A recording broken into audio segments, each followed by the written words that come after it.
Selamat pagi kepada Pak Mariadi dan teman-teman semuanya.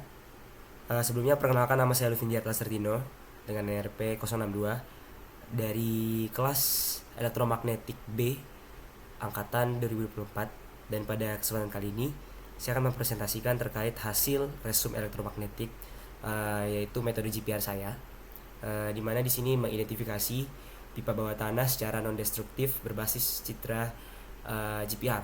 Ya, oke. Bisa langsung saja kita mulai ke presentasinya. Nah, akan ada 6 topik bahasan yang akan kita bahas sesuai dengan format dari resum yang ada. Yang pertama ada informasi artikel, berikutnya latar belakang dan tujuan, setelah itu ada metodologi, hasil dan temuan, diskusi teknis, dan komentar dan saran pribadi dari saya. Oke, baiknya untuk informasi artikelnya, judulnya itu Underground Pipeline Identification into a Non-Destructive Case Study Based on GPR Radar Imaging. Untuk penulisnya sendiri ada Iftimi and Safin Steikman Dobrescu, dan berasal dari National Institute atau Technical Physics di Romania. Jurnalnya sendiri yaitu Remote Sensing Open Access, diterbitkan pada tahun 2021. Next. Nah, pertama-tama adalah latar belakang. Nah, penelitian ini berangkat dari permasalahan nyata. Dua buah pipa drainase air panas perkotaan di tepi Sungai Bahlui di negara Romania, yang posisinya tidak diketahui secara persis karena terkubur di bawah jalur sepeda. Pipa-pipa ini sudah tua, berpotensi bocor, dan bila tidak dideteksi secara dengan tepat dan cepat menyebabkan kontaminasi tanah serta membahayakan keselamatan publik. Nah, sebelumnya sudah pernah dilakukan metode konvensional seperti laser scanning, namun hanya mendeteksi distribusi spasial yang tampak di permukaan. Sementara untuk ultrasonik hanya mampu memberikan data kuantitatif kegagalan lokal. Nah, keduanya tidak mampu memberikan pemetaan subsurface yang komprehensif di daerah tersebut. Maka penelitian ini menetapkan 5 tujuan utama, yaitu yang pertama adalah mendeteksi dan lokalisasi dua pipa drainase metalik menggunakan GPR 400 MHz. Yang kedua itu menerapkan background removal dan migrasi Kirchhoff pada A-scan dan B-scan. Ketiga adalah validasi dengan simulasi GPR Max 2D. Yang keempat adalah membangun rekonstruksi 3D dari data lintasan. Dan yang kelima, membuktikan efektivitas GPR dalam kondisi lapangan yang kompleks. Oke, next. Ini untuk metodologinya, di mana lokasinya ada di Iași, Romania.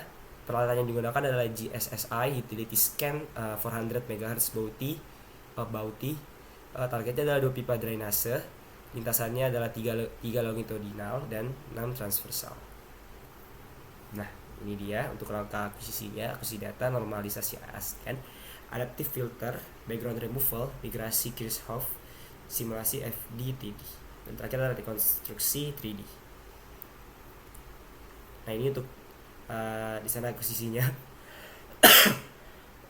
Dimana dari jurnal saya mendapatkan ada ini pipanya itu dia sejajar dengan arah jalan, sehingga crossline-nya itu ada 6 dan inline-nya itu ada 5. Nah, spacing crossline-nya dia 100 cm, spacing inline 60 cm dan 100 cm. Panjang crossline itu 510 dan panjang inline-nya adalah 20 meter atau 2000 cm. Nah, next-nya yang pertama untuk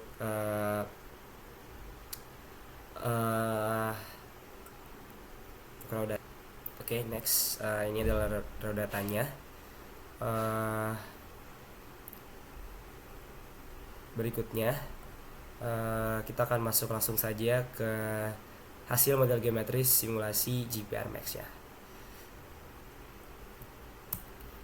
Nah, ini dia untuk hasilnya, dimana pada tampilan kiri kita melihat penampak vertikal modern. Nah, dua lingkaran hitam ini merepresentasikan dua pipa metalik target. atau sistem turn return air panas yang ditempatkan dalam concrete duct bank yang ditunjukkan oleh kotak berwarna terang. Nah, di sekeliling duct bank terdapat lapisan tanah atau soil. Pada bagian paling atas lapisan-lapisan yang mempresentasikan struktur permukaan, wet sand,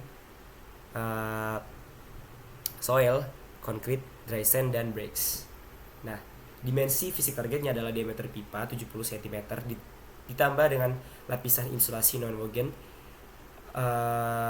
glass fiber setebal 15 cm, sehingga diameter efektif totalnya itu menjadi 85 cm. Nah, kedua PPA ini ditempatkan berdampingan dalam satu duct bank beton dengan permitivitas 8. Mengapa simulasi ini penting? Karena dengan FDTD kita bisa memprediksi pola hiperbola yang seharusnya muncul di radagram sebelum menginterpretasikan data lapangan yang penuh noise. Ini adalah langkah formulir yang sangat baik secara metodologis. Nah, next ya, yaitu pada saat ini kita melihat hasil simulasi GPRMax, yaitu radar gram B-scan secara sintetis dari geometri model yang baru saya jelaskan. Tampak dua busur yang hiperbolik ya gini. Yang jelas pada kedalaman waktu sekitar mulai startnya itu di 20 nanosecond. Nah, merepresentasikan kedua pipa dalam bank beton. Mengapa responnya hiperbola? Ini adalah konsekuensi langsung dari persamaan kinematik GPR, di mana ketika antena bergerak sepanjang subuh X di atas target titik pada kedalaman Z0, waktu tempuh bolak-balik mengikuti fungsi hiperbolik. Semakin dalam target, semakin pipih kurvatur dari hiperbolanya. Oke, next kita ke ASCEN sesudah dan sebelum filtering. Nah, pada slide ini dia menampilkan perbandingan ASCEN mentah dan ASCEN filtering yang merupakan sinyal satu dimensi amplitude versus waktu pada antena. Nah, pada ASCEN di panel kiri, sini tampak ada direct wave yang sangat dominan di waktu awal dan strong rebar reflection yang menutupi sinyal dari target utama. Sinyalnya sangat noisy. Bisa lihat di sini sinyalnya sangat noisy dan sulit untuk dibaca. Nah, setelah proses filtering di panel kanan, terlihat 3 formasi kritis yang diekstrak. Pertama, strong rebar reflection tetap terlihat. Kemudian, top target reflection yang tajam. Dan ketiga, bottom target reflection dengan travel time-nya 30,8 nanosecond. Untuk kedua itu dia travel time-nya 20 nanosecond. Nah, dari selisih lapisan kedua dan ketiga dengan kecepatan gelombang 0,087 mm per nanosecond, diperoleh ketebalan duct band-nya sebesar 0,46 meter. Nah, yang konsisten dengan dimensi fisik dua pipa berdiameter yang disusun berdampingan seperti itu. Nah, ini untuk hasil B-scan ya, dimana saya dari ininya itu menggunakan ground removal dan migration. Nah, ground removal sendiri dia menghilangkan noise latar belakang, sementara migration meningkatkan fokus dan posisi refleksi.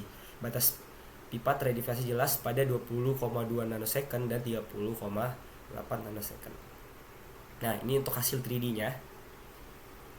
Zona amplitude tinggi membentuk pola memanjang yang berkaitan dengan keberadaan utilitas sebuah permukaan atau pipa. Dengan visualisasi 3D, posisi pipa tidak hanya terlihat pada satu lintasan, tapi pada keseluruhan area survei. Rekonstruksi ini membantu mengidentifikasi arah, kontinuitas, dan lokasi pipa secara lebih jelas dibandingkan interpretasi dari B-scan saja. Ini hasilnya.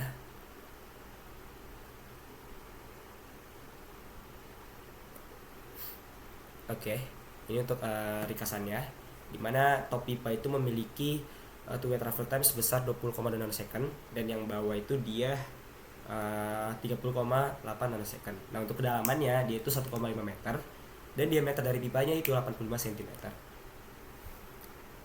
Nah, ini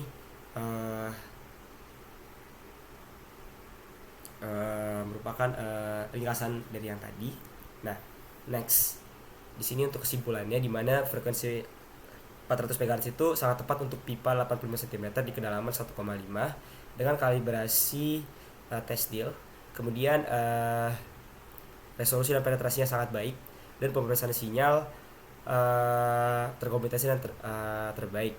Nah, sifat elektromagnetik, kontrol besar permitivitas tanah dari pipa metalik, beton duct bank dengan permitivitas kurang lebih 8 menghasilkan refleksi batas atas bawah yang jelas. Seperti itu. Nah, ini komentar saya pribadi, di mana kelebihan dari paper ini referensi praktis sangat tinggi dan masalahnya dia itu dapat menyelesaikan masalah infrastruktur urban. Nah, pengendalian fisik tervalidasi dalam studi lapangan, kemudian dokumentasinya itu dilengkapi step by step. Nah, dan juga melakukan multi metode, yang pertama lapangan, FDTD, MATLAB custom, dan 3D reconstruction. Nah, untuk kelemahannya itu terbatas pada pipa metalik, efektivitas pada PVC atau HDPE dan belum diuji. Jarak antar lintasan 1 cm cukup besar. Nah, mengakibatkan resolusi 3D-nya terbatas dan uji meter frekuensi dan pipa metalik itu sangat disarankan untuk penelitian selanjutnya. Nah, pelajaran yang saya dapat petik, yang pertama, simulasi FDTD sebelum survei lapangan sangat membantu memanipulasi yang diharapkan, mengurangi risiko interpretasi salah pada data noise tinggi. Nah, berikutnya adalah pemrosesan sinyal bukan opsional, data mentah tidak dapat terbaca. Penguasaan teknik pemrosesan, normalisasi, filtering, dan migrasi adalah kunci keberhasilan interpretasi GPR, dan ground truth adalah raja dalam geofisika terapan. Selalu cari peluang memvalidasi prediksi GPR dengan data independen, dapat berupa data penggalian, boring, atau data utilitas yang tercatat. Baik Pak Mariadi, sekian untuk presentasi saya. Apabila ada kesalahan dalam bertutur kata, saya minta maaf dan terima kasih telah menonton.